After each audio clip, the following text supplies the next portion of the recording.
నిర్లక్ష్యం. ప్రభుత్వం నిర్లక్ష్యం చేస్తుంది మమ్మల్ని. ప్రజాపాలన ఎక్కడ ఉంది? నిరంకుశ పాలన. ప్రజాపాలన మీకు తెలుస్తలేదా? మీరు ప్రజల్లో తిరగట్లేదా? మీ మీడియా తిరుగుతుంది కదా, మీకు తెలుస్తలేదా?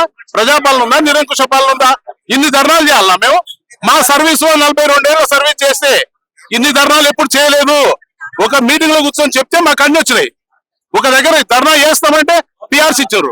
ఇది ఎక్కడండి ప్రజాపాలన ఇది? ఇప్పుడు ఇప్పుడు మీరు మీరు మీరు కాంట్రాక్ట్స్ ఎన్ని పేపర్లు చూస్తలేమో, మాకు చదువు వస్తుంది కదా. అదే అంతకుముందు గవర్నమెంట్ బాగా చూసుకుంటలేదేమో అనేటువంటి ఉద్దేశంతో ఈ పని చేస్తే, ఇప్పుడు ఏమో పాత సాగుతోటి ఉంది, మోడు కొట్టిన నేడు కోతేవాడు ఏమో కొట్టిన అనేటువంటి పరిస్థితి ఉంది. మాది ఇంత దరిద్రంగా ఉంటుందా అండి? చెప్పండి. మీరు మీకు తెలుసు మీడియా వాళ్ళంతా, మీరంతా మీడియా మిత్రులు ఉన్నారు కదా.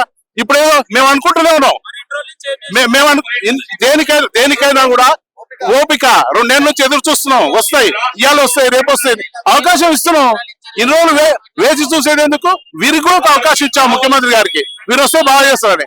మరి ఏది లేదే, మరి అవకాశం అందరికి ఇస్తాం. మరి అవకాశం ఇచ్చినప్పుడు దాన్ని నిలుచుకోవాలి కదా.